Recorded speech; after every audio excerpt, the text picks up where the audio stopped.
කොහොමද මගේ යාළුවනේ ඔන්න ඔයාලා දැනටමත් දන්නවා ඇති මං ගෙනල් තියෙන වීඩියෝ එක මොකක්ද කියලා. ඉතින් මං අද අරන් ආවේ කුණ්ඩසාලේ මහමෙවුනා භාවනාසපුව බලලා වන්දනාමාන කරගන්න යන වීඩියෝ එකක් මට හිතුණා ඔයාලත් එක්ක බෙදා ගන්න ඕනේ කියලා. ඉතින් අපි යමු ගොඩක් තියෙනවා මේක ඇතුලේ බලන්න භාවනාසපුව ඇතුලේ. ගොඩක් තැන් තියෙනවා. ඉතින් මං හැම තැනකටම ඔයාලා එක්කරගෙන යන්නම්. ඔයාලා මෙතෙන්ට ඇවිල්ලත් ඇති නැතුවත් ඇති. හැබැයි මේ ඇතුලේ තියෙන හැම තැනකටම මං ඔයාලව මේ වීඩියෝ එකෙන් එක්කරගෙන යනවා. මම මුලින්ම ගියේ හඳුන්කුරු මල් පහන් තියලා මල් නම් අරන් ගියේ නෑ. හඳුන්කුරු ටික පත්තු කරලා මෙතන මේවා කරලා ඊට පස්සේ මම ඉතින් චුට්ටක් ඉස්සරහට ආවා. මේ තියෙන්නේ චෛත්‍ය රාජානන් වහන්සේ. ඉතින් මේම තිබුණට දොරටු දාලා මෙතන විවෘත කරලා තියෙන්නේ, විවර කරලා තියෙන්නේ. අපිට මේ චෛත්‍ය ඇතුළට යන්න පුළුවන්. ඔයාලා ආපු අය දන්නව ඇති, නැති අයට බලා ගන්න පුළුවන්. හරි. මම මේ මුලින්ම යන්නේ දැන් මම අර ඉස්සෙල්ලා පෙන්නපු චෛත්‍ය රාජානන් වහන්සේ ඇතුළට මෙන්න මේ විදිහට බුදුරජාණන් වහන්සේ වැඩ ඉන්නවා මේ චෛත්‍ය රාජය ඇතුලේ. හරිම විශාලයි. දොරටු දාලා විවෘත කරලා තියෙන්නේ. අපිට ඇතුළට ගිහිල්ලා දැක බලාගෙන වන්දනාමාන කරගන්න.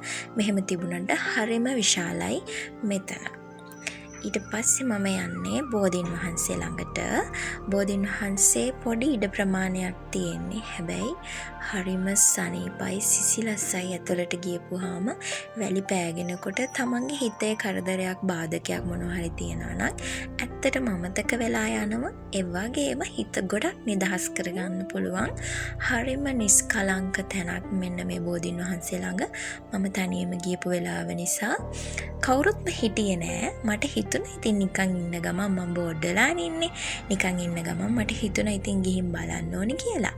ඔයාලත් එන්න, ඇවිල්ලා බලන්න, වන්දනාමාන කරගන්න පුළුවන්. හිත නිදහස් කරගෙන භාවනා කරලා යන්න පුළුවන්. හොඳම තැන තමයි නුවරවට ඉන්න කෙනෙක්ට කුණ්ඩසාල මහමෙවුනා භාවනා අසපුව කියලා කියන්නේ. ඉතින් වැඩසටහන් තියෙනවා සතියේ වගේම සතියන්තේ ගොඩක් තරුණ අයට, වැඩිහිටිය අයට වෙන වෙනම වැඩසටහන් තියෙනවා මේ භාවනා අසපුවේ.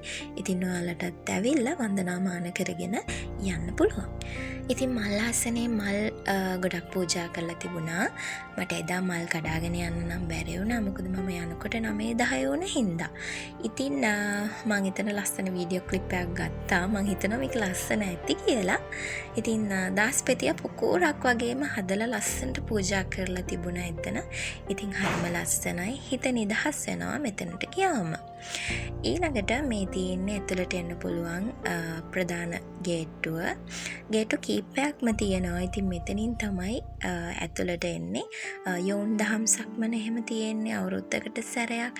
ඉතින් ඒවට මෙන්න මෙතනින් තමයි ගොඩක් එන්නේ. මේට එහා පැත්තෙනුත් ගේට් එකක් තියෙනවා. ඇතුළු වෙන්න පුළුවන්. මෙතන හරිම විශාලයි. මෙන්න මේවා මෙතන ඇතුළු වෙන තැන මහමෙවුනාව කියලා කියන්නේ භාවනාසපුව ඇතුළට ගියපුවාම මේ හදලා තියෙන හැම ගොඩනැගිල්ලක්ම හරිම විශාලයි. ඒ කියන්නේ ඉඩ පහඩු තියෙන විදිහට හොඳට විශාලව හදලා තියෙනවා. ඒ වගේම මේ තියෙන්නේ එතන ඉදිරි පස පේන විදිහ. අර ඉස්සරහම තියෙන්නේ තව හැදෙන ගමන් තියෙන්නේ බලන්න ඉස්සරහට ගොඩක් දේවල් මෙතන හැදේවි. හැදෙන ගමන් තාම තියෙන්නේ. ඔය ඉස්සරහ පේන්නේ ඊළඟට ධර්මශාලාව. අපි එතනටත් යමු බලන්න. මේ තියෙන්නේ ධර්මශාලාවේ එහා පැත්තේ උද්‍යාන වගේ තියෙනවා. අපිට භාවනා කරන්න, නිදහසේ ඉන්න, වාඩි වෙලා හිත නිදහස් කරගන්න මෙන්න මෙතන තමයි හොඳම තැන. මේ භාවනාසපුව බලන්න ඇවිල්ලා වන්දනාමාන කරගන්න පුළුවන්. ඒ වගේම මේ එහා පැත්තේ එහා පැත්තේ මල් වගා කරලා තිනවා. මෙන්න මේ වෙලාවේ නම් හරිම අවසරයි මෙතෙන්ට. මේ බෝගන් විලා තමයි තියෙන්නේ පාට පාට ඒවා. ඉතින් දැක්කම හිත නිදහස් වෙනවා. ඉතින් මෙතන හරි අපි ඊළඟට යමු ධර්මශාලාව බලන්න. ඔන්න පේනවා ඇති හරිම විශාලයි. අවුරුද්දකට වතාවක් තියනවා යෝන් දහම් සක්මන වැඩසටහන මෙන්න මේක ඇතුලේ තමයි තියෙන්නේ. මට සහභාගී වෙන්න පුළුවන් වුණේ එකම එක වතාවයි. මම ප්‍රාර්ථනා කරනවා මට ඉස්සරහට තව වතාවන් වලට සහභාගී වෙන්න පුළුවන් වෙන්න කියලා. හරිම නිදහස්, ඒ කියන්නේ සතියන්තේ සතියේ දිනවල වැඩසටහන් තියෙනවා කියලා මම කිව්වා මෙතන. ඔය ඉස්සරහ ඔයාලට පේනවා ඇති. සීල වැඩසටහනක් තිබුණා එදා මම ගියපු දවසේ. ඉතින් කට්ටිය දාන එහෙම දෙන්න, ඒව බාර ගන්න. ඒවා මේවා ගොඩක් කට්ටිය ඉන්නවා මෙතන. ඉතින් මේ උඩ තට්ටුවට ගියපුවාම තට්ටු දෙකක් තියෙනවා දෙපැත්තේ.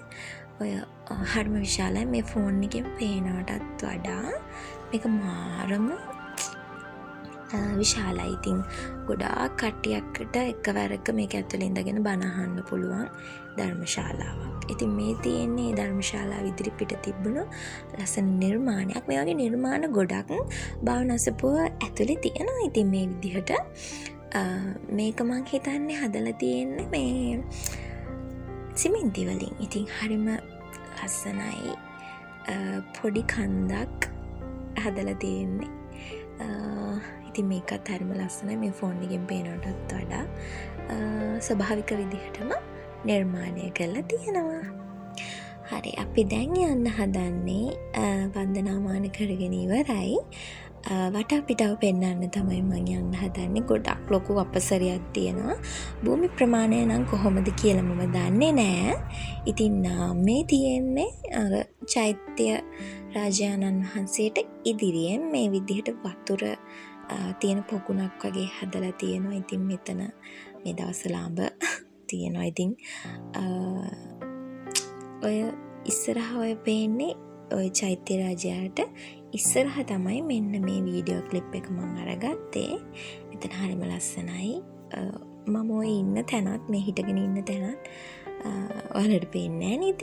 එනකොට මේ ඔතන ඉඳ ගන්න වාඩි වෙන්න එහෙම තැන් කීපයක්ම තියෙනවා.